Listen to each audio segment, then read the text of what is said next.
আসসালামু আলাইকুম রহমতুল্লাহি ওবরাকাতুহ। আলহামদুলিল্লাহি রাব্বিল আলামিন, আসসালাতু ওয়াসসালামু আলা রাসূলিহিল কারীম ওয়া আলা আলিহি ওয়া আসহাবিহি আজমাইন, আম্মা বা'দ। আউযু বিল্লাহি মিনাশ শাইতানির রাজীম। ওয়াতাসিমু বিহাবলিল্লাহি জামিআন ওয়া লা তাফাররাকু। সাদাকাল্লাহু মাওলানাল আযীম।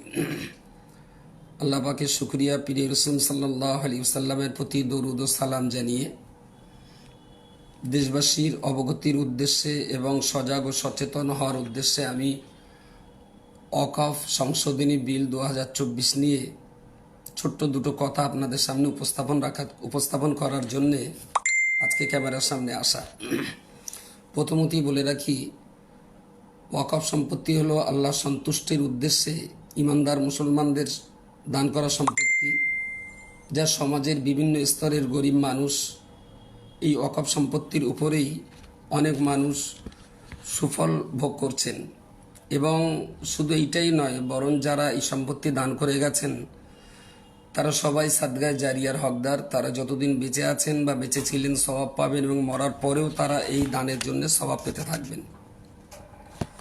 সঙ্গে এটাও বলে রাখি, প্রিয় রাসূল সাল্লাল্লাহু আলাইহি ওয়াসাল্লাম বলেছেন, এই দান এটাও হলো এক ধরনের সাদগায়ে জারিয়া, এবং মানুষ মরার পরেও তা কবরে শুয়ে শুয়ে এর স্বভাব পেতে থাকে। ওয়াকফের ঐতিহাসিক ভূমিকা হলো এটাই যে যুগ যুগ ধরে অর্থশালী ধনবান ব্যক্তি এবং নিঃসন্তান বা যাদের বংশধর ছিল না, তারা তাদের সমস্ত সম্পত্তি গরিব দুস্থ এতিম অসহায় মুসলিমদের কল্যাণের জন্যে, ইসলামী শিক্ষা স্বাস্থ্যের এবং সমাজ উন্নয়নের জন্য তারা সাদগা করে গেছেন। এবং এই সাদগা এমনই গুরুত্বপূর্ণ যে হযরত ওমর রাদিয়াল্লাহু আনহু তার যা সহায় সম্পত্তি ছিল তা তিনি সবই মুসলিম উম্মার কল্যাণের জন্য দান করে গেছেন। এবং এই রকম দৃষ্টান্ত এক একটা নয়, হাজারো দৃষ্টান্ত আমাদের সামনে আমরা উপস্থাপন করতে পারি। ভারতবর্ষে এইরকম সম্পত্তি যা কাগজ কলমে লিখিত ওয়াকফ হয়ে রয়েছে তা 6,40,000 একর সম্পত্তি। পশ্চিমবঙ্গে রয়েছে 1,33,360 একর সম্পত্তি।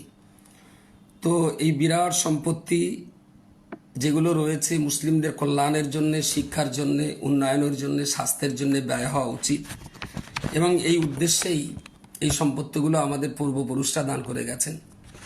যদি অত্যন্ত দুঃখের সঙ্গে বলতে হয়, এই সম্পত্তি অনেক অংশে অনেক মানুষ XYZ যেই হন না কেন, ওয়াকফের অনেক সম্পত্তি মানুষ আত্মসাৎ করে রেখেছেন।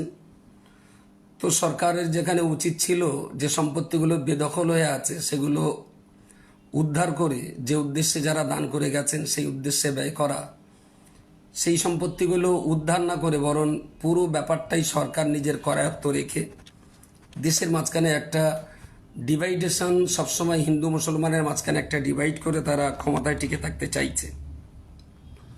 যদি সরকারের এই বিল পাস হওয়ার পর আমরা যদি আন্দোলন করে সরকারকে বোঝাতে না পারি, আমাদের দাবি দাওয়া নিয়ে সরকারকে যদি আমরা বোঝাতে না পারি, আর এই বিল যদি আইনে পরিণত হয়ে যায়, তাহলে এই ধরনের ওয়াকফ সম্পত্তির উপরে হাজার নয় লক্ষ লক্ষ মসজিদ, মাদ্রাসা, ঈদগাহ, কবরস্থান যা রয়েছে তা একদিন নিশ্চিহ্ন হয়ে যেতে পারে, একথা হলফ করেই আমি বলতে পারি।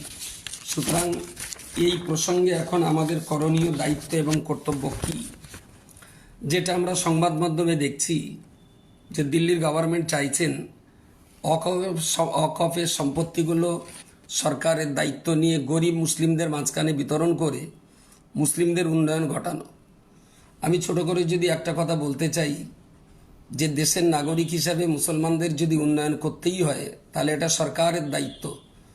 সরকার নিজের সম্পদ, নিজের চেষ্টা, নিজের মেহনতে, নিজের পরিকল্পনায় মুসলিম সমাজের উন্নয়নের ভাবনা না ভেবে মুসলিমদের জন্য রেখে যাওয়া, পূর্বপুরুষদের রেখে যাওয়া সম্পত্তিগুলোকে নিয়ে তিনি মুসলমানদের উন্নয়নের ভাবনা ভাবছেন।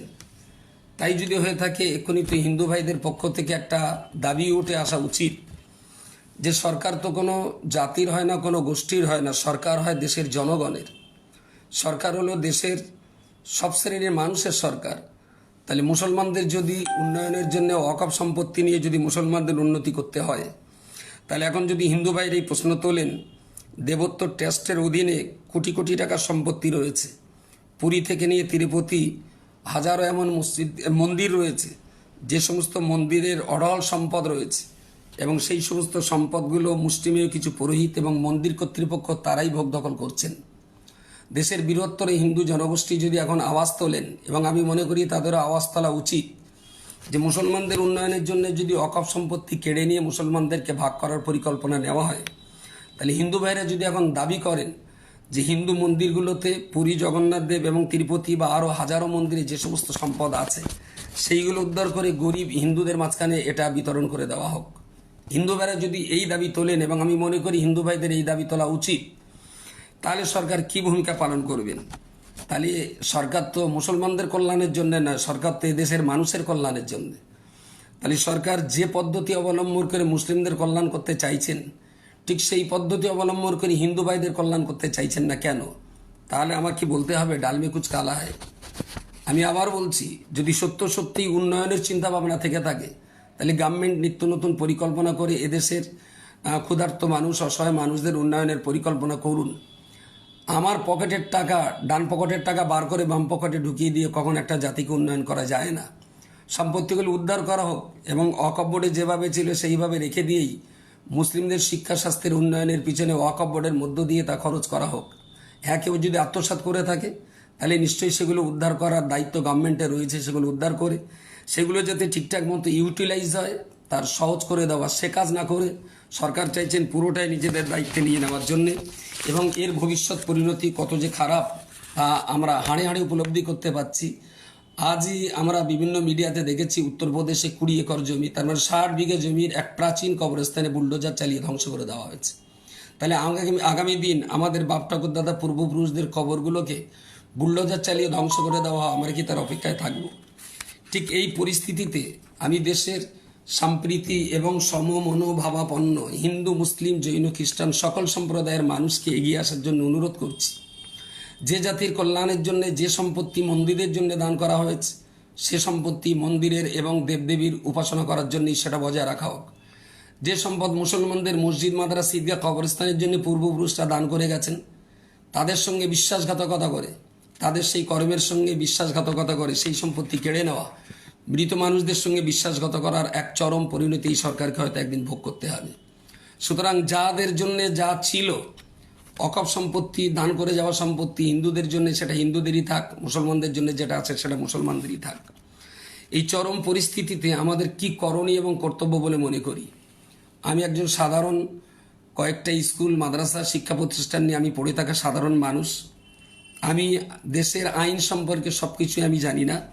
সেই জন্য আমার প্রথম পরামর্শ হলো এটাই, যে ওয়াকফ সম্পত্তির সংশোধনী বিল 2024 যেটা গত দুদিন আগে পার্লামেন্টে পাশ করা হয়েছে, এই পার্লামেন্টে পাশ হওয়া একটা বিলকে একটা বিলের বিরুদ্ধে লড়তে গেলে কোন পদ্ধতিতে আমরা এগিয়ে গেলে আমরা সফলতা অর্জন করতে পারবো, এবং আইন কি বলে, তো সে ব্যাপারে দেশের আইনজ্ঞ মানুষ যারা, আমার প্রথম বক্তব্য সেই সমস্ত মানুষদেরকে নিয়ে একটা ওয়ার্কশপ করা হোক।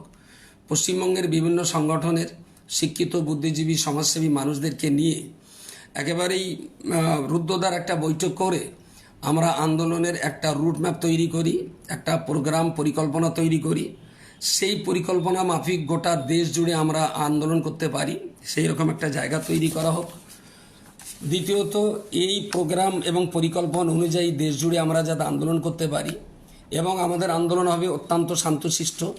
আমাদের আন্দোলন হবে সংসদীয় গণতন্ত্রের প্রতি আস্থা রেখেই, আমাদের আন্দোলন হবে দেশের সম্পদ সুরক্ষা রাখার জন্যেই, আমাদের আন্দোলন হবে আমাদের মনোকষ্টটা দেশের জনগণ এবং সরকারকে বোঝাবার জন্যে। সেই আন্দোলনে কোনো রকমের হিংস্রতা থাকবে না, সেই আন্দোলনে কোনো রকমের হিংসা থাকবে না। আমি আজও বিশ্বাস করি একটা শান্তিপূর্ণ আন্দোলন 100 কামানের গোলা বারুদের চাইতে অনেক বেশি শক্তি রাখে। সেই শান্তিপূর্ণ আন্দোলন কিভাবে করা হবে, অল ইন্ডিয়া সুন্নাতুল জামাতের স্টিয়ারিং কমিটির সদস্য তারা সিদ্ধান্ত নিয়েছে দেশের আরও বিভিন্ন সংগঠনের, বিভিন্ন সমাজসেবী, বিভিন্ন শিক্ষা প্রতিষ্ঠানের বুদ্ধিজীবী যারা আছেন, প্রথমত তাদের সঙ্গে একটা গোলটেবিল বৈঠক করা হোক। সেই বৈঠকে যা সিদ্ধান্ত নেওয়া হবে সেই সিদ্ধান্ত অনুযায়ী আমরা গোটা দেশ জুড়ে আন্দোলন এবং মুভমেন্ট করব, দেশের কল্যাণের জন্যে, সমাজের কল্যাণের জন্যে। এবং এই আন্দোলন কোনো বিক্ষিপ্তভাবে হোক, এই আন্দোলন ছোট ছোট সংগঠন, আমি অল ইন্ডিয়া সুন্নতুল জামাতের সম্পাদক, আমি একজন ডাকবো, আরেকজন আরেকদিন ডাকবেন, আরেকজন ডাকবেন, এইরকমভাবে আন্দোলন হোক এবং সেই আন্দোলনটা আমরা সবাই মিলে করি, একে অপরের হাতে হাত রেখে কাঁধে কাঁধ রেখে আমরা আন্দোলনটা করতে পারি, তাহলে নিশ্চয়ই আমরা সফলতা অর্জন করতে পারবো। কোনো বিচ্ছিন্নতা নয়, কোনো হিংসা নয়, কোনো বিদ্বেষ নয়। আমরা যত আন্দোলন করব, মনে রাখতে হবে দেশের বিরাট একটা জনগোষ্ঠী, হিন্দু সমাজের ভাই, খ্রিস্টান সমাজের ভাই, তারা কিন্তু এই ওয়াকফ বিলের সরকারের এই কর্মকাণ্ডে তারা সন্তুষ্ট নন, তারাও আমাদের পাশে আছেন। সেই জন্য প্রত্যেকটা আন্দোলনকে আমরা সকল ধর্মের মানুষকে নিয়ে যাতে মুভমেন্ট করতে পারি, তাই হিন্দু সমাজের মধ্য থেকেও অনেক বুদ্ধিজীবী, শিক্ষিত, আইনজ্ঞ মানুষ, তাদেরকে নিয়ে আলোচনা করে সামগ্রিকভাবে ঐক্যবদ্ধভাবে আমরা একটা মুভমেন্টের পথে এগিয়ে যেতে পারি। তার জন্যে পশ্চিমবঙ্গের সকল শিক্ষা প্রতিষ্ঠান, পশ্চিমবঙ্গের সকল মসজিদ, মাদ্রাসা, ঈদগাহ কমিটি এবং খাস করে আইনজ্ঞ এবং বিভিন্ন স্বেচ্ছাসেবী সংগঠনের কর্মকর্তা যারা আছেন, আমি তাদেরকে আহ্বান করছি, আসুন আমরা এক জায়গায় হই। যদি সুযোগ হয় আপনারা আমাকে ডাকুন, যিনি যখন এই মুভমেন্টে, এই আন্দোলনে আমাকে ডাকবেন, আমি তাদের সঙ্গে, আমার সহযোগী যারা আছেন তাদেরকে নিয়ে আমি তাদের পাশে আছি। আর আপনারা যদি আমাকে ডাকতে পারেন, এ ব্যাপারে আমি অযোগ্য বলেই মনে করি। দেশের সমস্ত বুদ্ধিজীবীদেরকে আমি ডেকে এক জায়গায় করবো, এতটা স্পর্ধা আমার হয় না। তারপরেও যদি আপনারা আমাকে ডাকার পরামর্শ দেন, আমি নিশ্চয়ই আপনাদেরকে নিয়ে একটা ঐক্যবদ্ধ মঞ্চ তৈরি করে একটা নতুন কিছু ট্রাস্ট তৈরি হোক, একটা সংগঠন তৈরি হোক, তার নাম এমনটা হোক, সংবিধান বাঁচাও, ওয়াকফ সম্পত্তি বাঁচাও। সংবিধান বাঁচাও, ওয়াকফ সম্পত্তি বাঁচাও, বা দেশ বাঁচাও, ওয়াকফ সম্পত্তি বাঁচাও, এরকম কিছু একটা নাম দিয়ে আমরা একটা সংগঠন করে তবলিগ, দেওবন্দি, বেরেলি, আহলে হাদিস, লামাজি, গায়ের মুকাল্লিদ, মোহাম্মদী, যিনি যে দল আর যে মতই করেন না কেন, দেশ বাঁচানোর স্বার্থে, দেশের সুরক্ষার স্বার্থে আসুন আমরা সবাই এক প্ল্যাটফর্মে, এক কাতারে দাঁড়িয়ে আমাদের দেশের সরকারকে বুঝিয়ে দিতে হবে যে হিন্দু, মুসলমান, শিখ, ইসাই আমরা সবাই আছি, যার অধিকার তাকেই দেওয়া হোক, কারোর অধিকার হরণ করা না হোক। আমি আপনাদের উদ্দেশ্যে এই গুটি কথা বললাম। ভুল ভ্রান্তি যদি কিছু বলে থাকি কমেন্ট বক্সে আমাকে সতর্ক করে জানিয়ে দেবেন, এবং আগামী দিন কি পরিকল্পনা নেওয়া হবে তা আমরা আলাপ আলোচনায় বসে আপনাদেরকে আবার জানাবো। আসসালামু আলাইকুম রহমতুল্লাহ বরকাতুহ।